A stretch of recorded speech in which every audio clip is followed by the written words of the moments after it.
भाई अगर तुम दीनदयाल उपाध्याय गोरखपुर विश्वविद्यालय, जिसका इतना भारी भरकम नाम है, अगर वहाँ पे तुम पढ़ना चाहते हो तो इसके एंट्रेंस एग्जाम का फॉर्म आ चुका है। कैसे तुमको फिल करना है इस वीडियो में मैं तुमको बताने वाला हूँ, तो गौर से देखना इस वीडियो को। और फिर भी अगर कोई डाउट हो तो कमेंट सेक्शन में कमेंट करके पूछ लेना।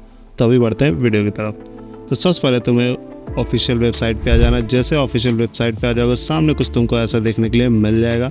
बस तुमको यहाँ पे नीचे इंस्ट्रक्शन पढ़ना हो तो पढ़ लेना, नहीं तो नीचे आ जाना। यहाँ पे क्लिक हियर टू रजिस्टर पे क्लिक कर देना है। क्लिक हियर रजिस्टर पे इस वजह से क्योंकि पहली बार हो। यहाँ पे तुम्हें एप्लीकेंट का फर्स्ट नेम वो फिल कर देना है, द नेम ऑफ एप्लीकेंट में। उसके बाद फादर्स नेम, उसके बाद मदर्स नेम और मोबाइल नंबर यहाँ पे फिल कर देना है।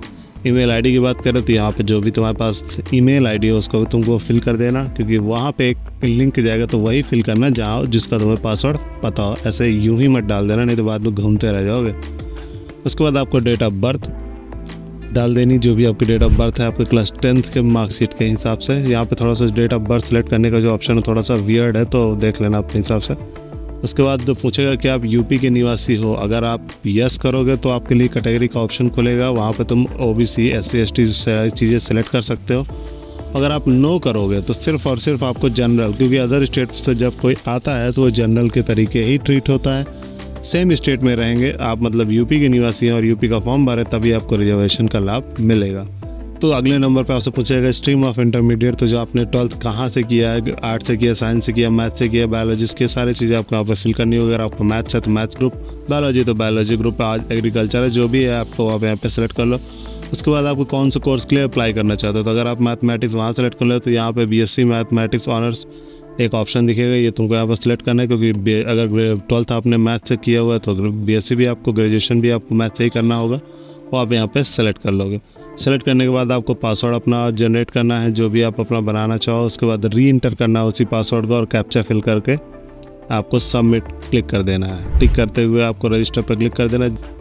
जैसे रजिस्टर पर क्लिक करोगे सामने आपके अकाउंट वेरिफिकेशन के लिए आपके पास एक मेल और एक मैसेज आएगा मोबाइल नंबर पर, वो तुमको यहाँ पर फिल करना। बोले तो OTP आएगी 4 अंकों की, वो आपको यहाँ पर फिल करना है। उसके बाद आपको वेरीफाई पे क्लिक कर देना है। जैसे आप वेरीफाई पे क्लिक करोगे तो सबसे पहले तुमसे आपने मांग लेगा पैसा।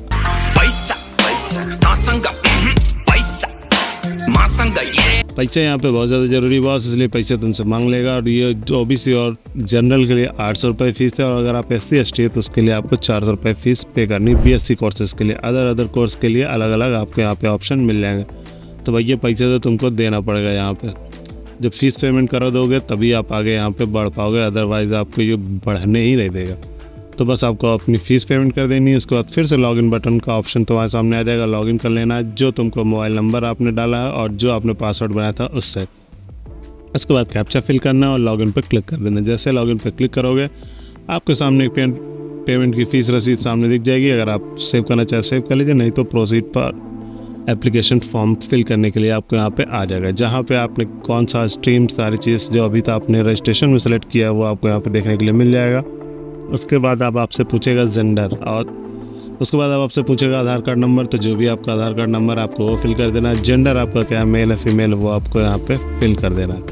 उसके बाद आपसे रिलीजन पूछा जाएगा, आप किस धर्म के व्यक्ति हैं। उसके बाद सब कैटेगरी आप चाहे तो फिल कर सकते हैं, नहीं फिल करना तो कोई बात नहीं। वेटेज आप, अगर आपने कोई अदर तरीके का काम किया हो, स्काउट गाइड का, कॉलेज किसी तरीके का अगर आपको ग्रेजुएशन मिलता है, आपको लगता है, तो आप वहाँ पे फिल कर सकते हैं। उसके बाद आपको अगर दिव्यांगजन है तो आपको ये भी फिल करके बताना होगा। एक्स सर्विसमैन के हैं या फ्रीडम फाइटर के बच्चे हैं तो आपको ये भी यहाँ पे बताना होगा। उसके बाद आपको एड्रेस फिल करना है, जो भी आपका एड्रेस पड़ता है, यूपी में है या MP में है, जहाँ भी आपका अदर स्टेट का भी है तो भी आपको यहाँ पे अपना एड्रेस बताना, पिन कोड बताना और सिटी नेम बताना है। तो ये आपको क्लियरली यहाँ पे टाइप कर देना है। उसके बाद जैसे आप जाओगे आगे तो अब आपसे पूछेगा क्वालिफाइंग एग्जामिनेशन नेम, यहाँ पे आपको क्लिक कर देना है।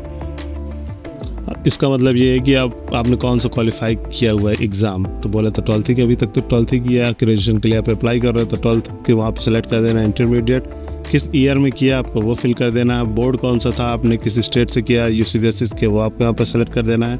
फिर उसके बाद आपको सब्जेक्ट नेम फिल करना है कि आपका सब्जेक्ट क्या क्या था 12th में। उसके बाद आपको जो भी आपका सब्जेक्ट है, Hindi, English, math, bio, physics, chemistry, bio जो भी था वो आपको यहाँ पर सेलेक्ट कर देना है। उसके बाद आपको पास्ड है या पेयरिंग है आपको वो फिल करना। अगर आप पास्ड है तो ठीक है, नहीं है तो अपेयरिंग पे टिक करेंगे, और अगर आप पास पे टिक करेंगे तो आपको यहाँ पे मार्क्स भी फिल करने हैं, क्योंकि भाई पास हुए तो कितने नंबर पाए वो भी तुमको यहाँ पे बताना पड़ेगा। इसके बाद अगर आप अपेयरिंग है तो अपेयरिंग पे क्लिक करके सबमिट पे क्लिक कर देंगे। जैसे आप आगे बढ़ेंगे, अब आपसे डॉक्यूमेंट अपलोड करवाए जाएंगे। यहाँ पे डॉक्यूमेंट अपलोड कराने के लिए पासपोर्ट साइज़ की फ़ोटो जिसका साइज़ 500 KB JPG या PNG फॉर्मेट में, साइन अपलोड करना, क्लास 10th की मार्कशीट अपलोड करनी, और जो आपने बोला है कि हाँ हम इस कैटेगरी के हैं तो उसका एक कैटेगरी सर्टिफिकेट, अगर आप SC हैं तो SC है, OBC है तो OBC है, जनरल में कैटेगरी सर्टिफिकेट नहीं लगता इसलिए वहाँ पे जनरल वालों को ज़रूरत नहीं है। तो अगर आपका है तो आपको ये फिल करना है सारे डॉक्यूमेंट 500 KB में। जो डॉक्यूमेंट है वो आप PDF में अपलोड कर सकते हैं, पर जो फ़ोटो है वो आपको फ़ोटो और साइन ये आपको यहाँ पे PNG या JPG फॉर्मेट में ही अपलोड करना 500 KB के अंदर। तो आप उसको सेपरेट तरीके से सेव करके रख सकते हैं। उसके बाद अब आपको आ जाना, डॉक्यूमेंट अपलोड कर देना, और यहाँ पे एक बार जो फॉर्म आपका प्रीव्यू होगा आप उसको एक बार दे सकते हैं। फिर अगर कोई डाउट है तो या कोई करेक्शन है तो आप उसको करेक्शन कर सकते हैं। नीचे आके अगर आपका फॉर्म पूरी तरीके से सही है, आपने प्रॉपरली चेक कर लिया, तो बस आपको नीचे आना है और चेकलिस्ट पे क्लिक कर देना है। जैसे चेकलिस्ट पे क्लिक कर दोगे तो आप एक बार फिर से आपको एक बार मौका देगा। अगर आपका फिर भी सारी चीज़ें सही हैं तो बस आपको सबमिट वाले बटन पर क्लिक कर देना। जैसे आप सबमिट वाले बटन पर क्लिक करोगे तो आपसे पूछेगा भाई ये तुम्हारा पूरा फॉर्म सही है, देख लिया तुमने? तुम कहोगे हाँ भैया हमने देख लिया। ओके पे क्लिक करोगे तो यानी आपका फॉर्म पूरी तरीके से सबमिट हो चुका है। अब बस आपको अपना वो फॉर्म का PDF सेव करके रख लेना है, और जब भी आपका एग्जामिनेशन होगा आपको एंट्रेंस के पहले एडमिट कार्ड डाउनलोड करके यहाँ पे जाना है एग्ज़ाम देने। उसके बाद अगर आपको कोई अलग कोर्स का भी अप्लाई करना है सेम यूनिवर्सिटी से तो आप उसको अलग कोर्स का भी अप्लाई कर सकते हो।